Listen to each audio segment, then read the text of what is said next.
Hi friends, आज आबार एक लाड्डू रेसिपि निये चले एसेछि जे लाड्डूटा बानानो भीषण इजी। बाड़ीते थाका उपकरण दिए किन्तु बानिये निते पारबेन।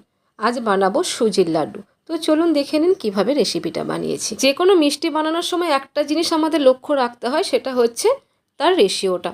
তো আজকে যে মিষ্টিটা শেয়ার করছি, মানে যে লাড্ডু রেসিপিটা শেয়ার করছি, এটারও কিন্তু একটা রেশিও আছে। এই রেশিওটা ফলো করলে কিন্তু পারফেক্ট লাড্ডু তৈরি হয়ে যাবে। তাই ভিডিওটা স্কিপ না করে পুরো ভিডিওটা দেখার অনুরোধ রইল, কারণ কিছু যদি স্কিপ করে যান তাহলে কিন্তু লাড্ডু ঠিকমতো তৈরি হবে না।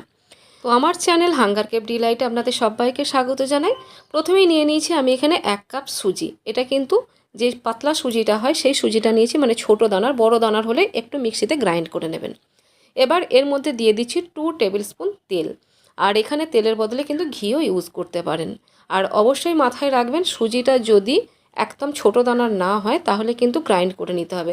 বড় দানা সুজি দিয়ে কিন্তু রেসিপিটা হবে না। এবার সুজি আর তেল খুব ভালোভাবে মিশিয়ে নেব। আর দেখুন একটা ডো তৈরি হচ্ছে। ঠিক এরকম একটা ডো কিন্তু তৈরি হতে হবে, তবে বুঝতে হবে ময়ানটা কিন্তু পারফেক্ট হয়েছে। আর 1 কাপ সুজির জন্য 2 টেবিল স্পুন তেল বা ঘি যে কোনো একটা ইউজ করলে কিন্তু এরকম পারফেক্ট একটা মিক্সচার কিন্তু তৈরি হয়ে যাবে। এবার অল্প অল্প করে জল দিয়ে মাখছি। জলটা কিন্তু একটু কুসুম গরমের থেকে একটু বেশি গরম, এই রকম হালকা গরম জল দিয়ে কিন্তু এটা মাখতে হবে। আর ডোটা কিন্তু খুব শক্ত করে মাখতে হবে। তো দেখতে পাচ্ছেন আমি কতটা শক্ত করে মাখছি। জলের পরিমাণ ভীষণ কম দিয়ে মাখতে হবে যাতে ডোটা বেশ টাইট থাকে। খুব টাইট একটা ডো রেডি করে নিতে হবে। তো দেখুন আমি কিন্তু ভালোভাবে দোলে দোলে দোলে দোলে এটাকে মেখে নিচ্ছি। আর একটা টাইট ডো কিন্তু তৈরি করে নেব।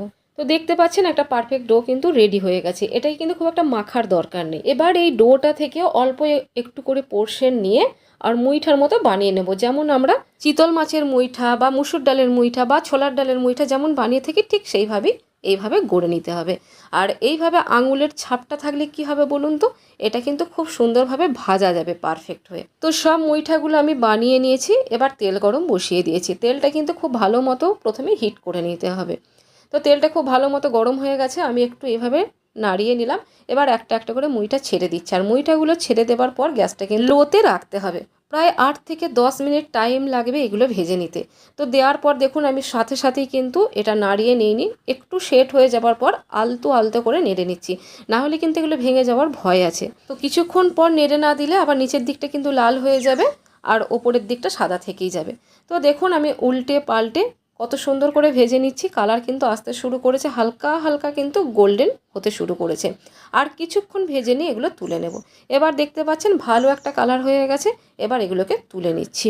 তুলে নিয়ে এগুলোকে কিন্তু ঠান্ডা করতে হবে। আর এগুলো তুলে রাখার জন্য টিস্যু পেপার নেওয়ার কোনো প্রয়োজন নেই, কারণ এগুলো এতটুকুও অয়েলি হয় না। তো মোটামুটি হাতে নিতে পারবো সেরকম ঠান্ডা হওয়ার পর এগুলোকে কিন্তু টুকরো টুকরো করে নিতে হবে। বেশি ঠান্ডা হয়ে গেলে এগুলো কিন্তু ভাঙতে পারবে না, তখন কিন্তু শক্ত হয়ে যাবে। আবার হালকা গরম থাকতে থাকতে ভেঙে নিলে কী হবে, ভেতরটাও তাড়াতাড়ি ঠান্ডা হয়ে যাবে আর গ্রাইন্ড করতেও সুবিধা হবে। তো ভেঙে নেওয়ার পর পুরোপুরি রুম টেম্পারেচারে আসার পর আমি মিক্সার জারে নিয়ে নিচ্ছি। আর এগুলো এবার পিষে নেব। তো একদম ফাইন গ্রাইন্ড করা চলবে না, একটু দরদরা থাকবে, সেইভাবে কিন্তু এটা গুঁড়ো করতে হবে। দেখতে পাচ্ছেন যে হালকা কিন্তু দরদরা আছে। তো সুজির সব মুইঠাগুলোই আমি গুঁড়ো করে নিলাম। এবার এর মধ্যে মিশিয়ে নেব চিনি, গুঁড়ো চিনি মিশিয়ে নেব। এবার চিনির পরিমাণটা হচ্ছে আধা কাপ। 1 কাপ সুজির জন্য আধা কাপ কিন্তু গুঁড়ো চিনি ইউজ করতে হবে। চিনিটা আমি একটু চেলে নিলাম, কারণ অনেক সময় দানা দানা কিন্তু চিনির মধ্যে থেকে যায় গুঁড়ো চিনির মধ্যে।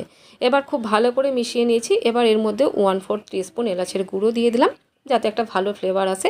আবার একটু মিশিয়ে নিলাম। এবার একটা কড়া বসিয়ে নিয়েছি। কড়াইয়ের মধ্যে দিয়ে দিচ্ছি 2 টেবিল স্পুন ঘি। ঘিয়ের মধ্যে অ্যাড করে দিচ্ছি 3 টিস্পুন বেসন।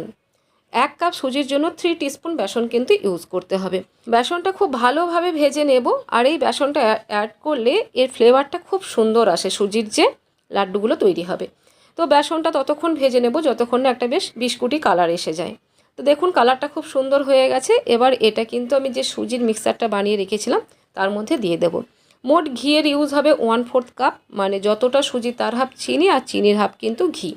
ওই কড়াইয়ের মধ্যে আমি যে বাকি ঘিটা রেখেছিলাম সেই ঘিটা পুরোটাই দিয়ে দিলাম।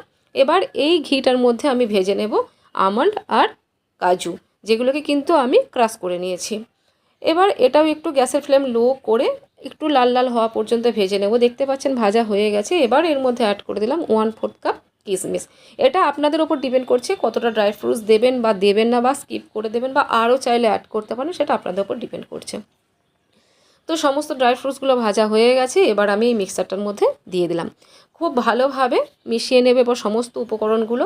এখন কিন্তু গরম আছে, তাই স্প্যাচুলা দিয়ে আমি কিন্তু এইভাবে আলতো আলতো করে মিশিয়ে নিচ্ছি। একটু ঠান্ডা হয়ে গেলে হাত দিয়ে খুব ভালোভাবে কিন্তু মিশিয়ে নেব। তো মোটামুটি হাত দেওয়া যাবে এরকম টেম্পারেচারে আসতেই কিন্তু আমি হাত দিয়ে খুব ভালোভাবে মেখে নিচ্ছি।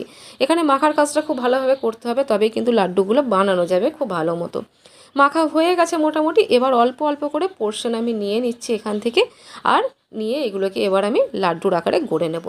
হ্যাঁ, প্রথম দিকে হয়তো একটু ছেড়ে যেতে পারে, কিন্তু একটু চাপ দিয়ে বানাবেন, তারপর দেখবেন পারফেক্ট কিন্তু লাড্ডু তৈরি হয়ে যাবে। আর এখানে আমি চিনি ইউজ করেছি, আপনারা চাইলে কিন্তু গুড় ইউজ করেও বানাতে পারেন। তো সব লাড্ডুগুলো আমি তৈরি করে নিয়েছি, আর এই 1 কাপ সুজি দিয়ে মোটামুটি 10 থেকে 12টা লাড্ডু কিন্তু তৈরি হয়ে যাবে, বেশ বড় বড় সাইজের। তো যাই হোক, আমি তো সার্ভ করে দিলাম, আর খেতেও কিন্তু দারুণ হয়েছে। এবার আপনারাও বাড়িতে বানিয়ে ফিডব্যাক আমাকে দেবেন, কেমন লাগলো রেসিপি সেটাও কমেন্টে জানাবেন। ভালো লাগলে প্লিজ একটা লাইক করে দিয়ে যাবেন, নতুন বন্ধুরা চ্যানেলটা সাবস্ক্রাইব করে পাশে থাকবেন।